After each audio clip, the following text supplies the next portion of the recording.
안녕하세요. Essential Korean K-쌤입니다. Today's episode is the third part of the particle 에 series. If you recall, the first usage we discussed in episode 32 was that 에 follows a place where something is present or absent. And I used the verb 있어요, be present, and the verb 없어요, be absent. Let me add two more verbs that can pair with a phrase in which a place is followed by 에 to mean one, there are many or much of something in a place, and two, there are few or little of something in a place. The verb 많아요 means many or much, and the verb 적어요 means few or little. Notice that though I gave the English translation for the verbs 많아요 or 적어요 as an adjective for simplicity here, in practice it would be combined with an is or an are to make it a verb. Let me give an example to clarify this idea. Let's break down how to say there are many students in the Korean class. 한국어 수업, Korean class, followed by the particle 에, 학생, students, followed by the particle 이, and 많아요, many, would come together to mean there are many students in the Korean class, or 한국어 수업에 학생이 많아요. Repeat after me to say there are many students in the Korean class in Korean. 한국어 수업에 학생이 많아요. 한국어 수업에 학생이 많아요. 한국어 수업에 학생이 많아요. Notice that when translated as a sentence, 많아요 became the are many part of the translation in there are many students in the Korean class, which made 많아요 serve as a verb in the sentence. If you were to just put 많아요 into Google Translate though, you would find it to be defined as many or much, as an adjective for simplicity's sake. This is why you should be sure to be careful with direct translations, especially when considering what is the function of a word in a sentence. On the contrary to the Korean class, what if there are only a few students in the English class? This is how you would describe the size of the English class being small or few students. 영어 수업에 학생이 적어요. 영어, English, 수업, class, followed by the place particle 에, 학생, students, followed by the particle 이, and the verb 적어요, few or small in number. Thus, 영어 수업에 학생이 적어요 would mean there are few students in the English class. Please repeat after me and indicate that the number of students in the English class is small. 영어 수업에 학생이 적어요. 영어 수업에 학생이 적어요. 영어 수업에 학생이 적어요.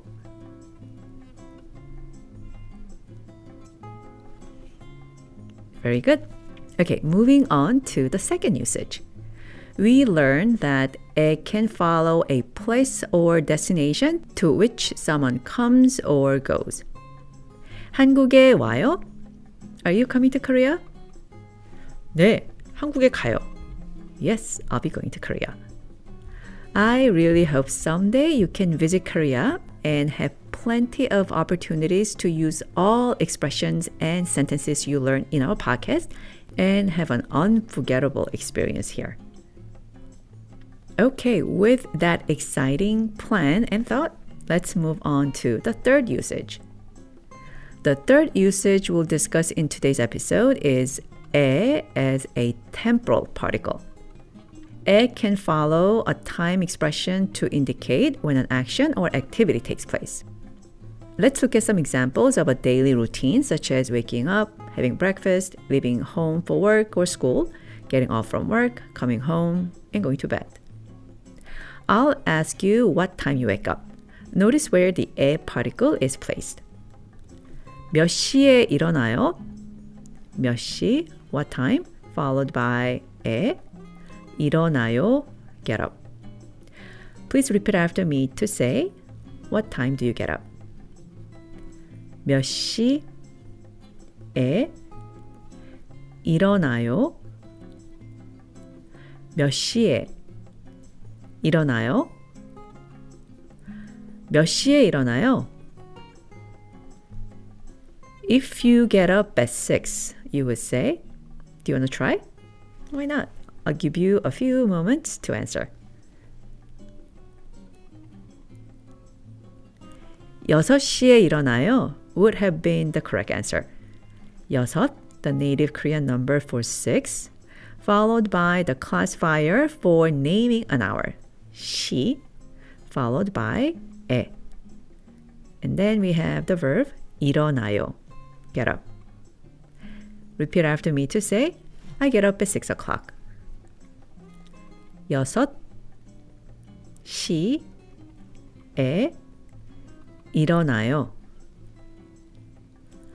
6시에 일어나요. 6시에 일어나요. Optionally, you can choose to add the subject phrase I or 나는 and say 나는 6시에 일어나요. Though it isn't required because it's already contextualized in the sentence. A native speaker would likely add the subject phrase if they wanted to emphasize themselves waking up at 6. Or adding 나는 may just be a speaking habit of theirs. I say this just to remind you that some elements of a sentence can be omitted by context for minimal reasons, and language is fluid. My next question is, what time do you head to work? Please listen. 몇 시에 출근해요? 몇 시, what time, followed by 에, and 출근해요, go to work. Let's pretend you leave for work at 8 o'clock. How would you answer then? I'll add the subject phrase in the humble form this time. 저는 8시에 출근해요. 저, the humble form of 나, I, followed by the topic particle, 는. And the Korean number for 8, 8, followed by the classifier for the point of the hour, 시. And the time expression 8시, 8 o'clock, is followed by the particle 에. So we have 8시에, which means at 8 o'clock. And we have the verb 출근해요, go to work. Please repeat after me to answer the question. 몇 시에 출근해요? And say, I go to work at 8 o'clock. 저는 8시에 출근해요. 저는 8시에 출근해요. 저는 8시에 출근해요. If you are a student, I would ask this question. 몇 시에 학교에 가요? What time do you go to school? Did you notice that there are two places where the particle 에 appeared? Please listen again. 몇 시에 학교에 가요? The particle 에 followed 몇 시, what time, and followed 학교, school. The first 에 after 몇 시 is used as a temporal particle, and the second 에 after 학교 is used a destination particle to indicate the place to which one is headed. As you can see, yes, you can have a particle in more than one place in a given sentence. Now, back to our question. What time do you go to school? What would you say if you go to school at 8 o'clock? You say yes. 저는, as for I, 8시에, at 8 o'clock, 학교에 to school 가요. Go. One more time. 저는 as for I 8시에 at 8 o'clock 학교에 to school 가요. Go. Please imagine you are talking to someone socially in a higher rank. So you feel it's appropriate to use the humble form 저. And repeat after me to say, I go to school at 8 o'clock. 저는 8시에 학교에 가요. 저는 8시에 학교에 가요. 저는 8시에 학교에 가요. Now, I want to take one step further and teach you what to do when you have a string of a few time expressions. What I mean by a string of a few time expressions is this. 9 o'clock in the morning on Monday. 3 time words. 9 o'clock, morning, and Monday. In Korean, you would list these in descending order, starting with the bigger unit and moving to the subsets. Thus, you would first say 월요일 for Monday, and then the word 아침 for the morning, and then 9시 for 9 o'clock. You don't have to place 에 after each time word here, so you wouldn't say 월요일에 아침에 9시에. Instead, you would add 에 only after the last time word in the string of time expressions, unless you're thinking about when in between. Thus, for 9 o'clock in the morning on Monday, or in short, Monday 9 a.m., you would say 월요일 아침 9시에, not 월요일에 아침에 9시에. Here's a situational example. You want to confirm the dinner appointment with your colleagues scheduled for Friday 7 p.m. You need 3 time words here too. 1, Friday, 2, evening, 3, 7 o'clock. Again, in Korean, you would say the bigger unit before the smaller unit, thus saying the day, Friday, first, and next, which part of Friday?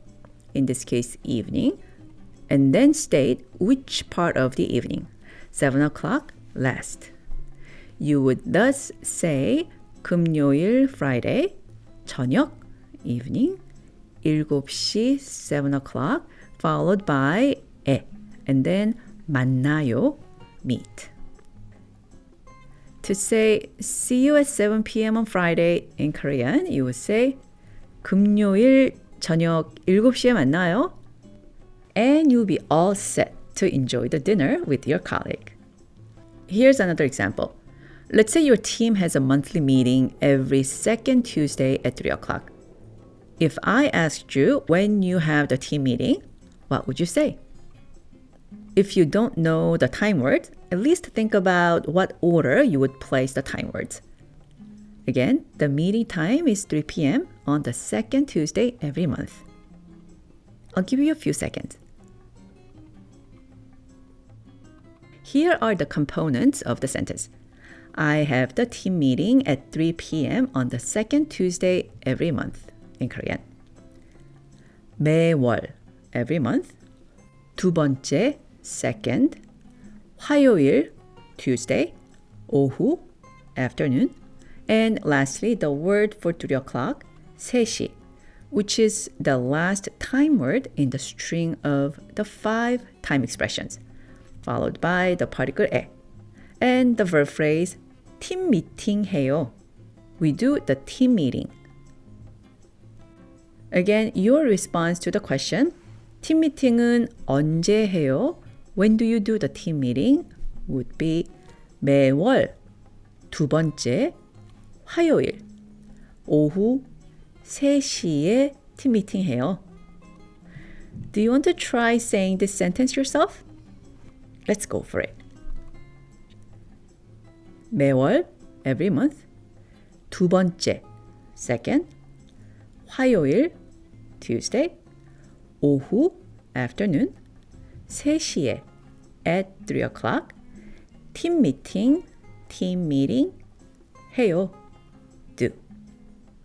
Okay, now we have all the parts. We are ready. Repeat after me. 매월 두 번째 화요일 오후 3시에 팀 미팅 해요. 매월 두 번째 화요일 오후 3시에 팀 미팅 해요. 매월 두 번째 화요일 every month, second Tuesday 오후 3시에 afternoon 3 p.m. 팀 미팅 해요. We do the team meeting. 매월 두 번째 화요일 오후 3시에 팀 미팅 해요. Now, put all the components together and say the sentence. 매월 두 번째 화요일 오후 3시에 팀 미팅 해요.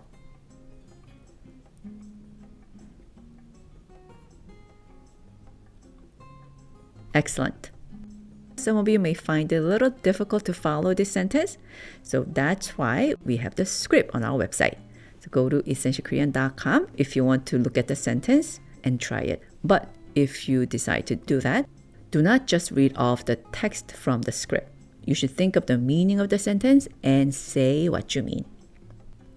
Now, there's one thing I must mention here, and that is there are some time words to which a cannot be added. You will and should learn them as they come, but I have a few of such time expressions for you today. 어제, yesterday, 오늘, today, and 내일, tomorrow are some of those time words. And the words like 매일, every day, 매주, every week, 매달, every month, and 매년, every year are a few more. It's grammatically wrong to add 에 after these time words because they simply do not take the particle 에 when it's used as the temporal particle. Thus, if you want to say, I practice Korean every day, you should say, 나는 매일 한국어 연습해요. Not, 나는 매일에 한국어 연습해요. If you want to say, I'm not going to work today, you should say, 나는 오늘 출근 안 해요. Not, 나는 오늘에 출근 안 해요. 에 is a multi-use particle, and what we touched upon in the previous 2 episodes and this one do not cover all of its uses. The other usages not covered here would be better to learn as paired with specific verbs, which will come as you practice in time. But as a preview, I'll sneak in a few examples. 주머니에 넣어요. Put it into a pocket. 종이에 써요. Write on the paper. 사무실에 얘기해요. Talk to the office. 찌개에 소금을 더해요. Add salt to the stew. Okay, so this concludes the 3-part series on the 에 particle where I discussed 3 primary uses of the particle. I have one reminder as well. If you want to learn Korean in a systematic manner, apart from these episodes, please consider checking out the courses on our website. It's an act of due diligence that helps secure fluency. And course 1 is free. So you'll see how the content is organized and get a glimpse of the types of practice you'll get in later courses. All right, thank you again for listening, and I will see you next episode. Until then, stay healthy everyone. 고맙습니다. 안녕히 계세요.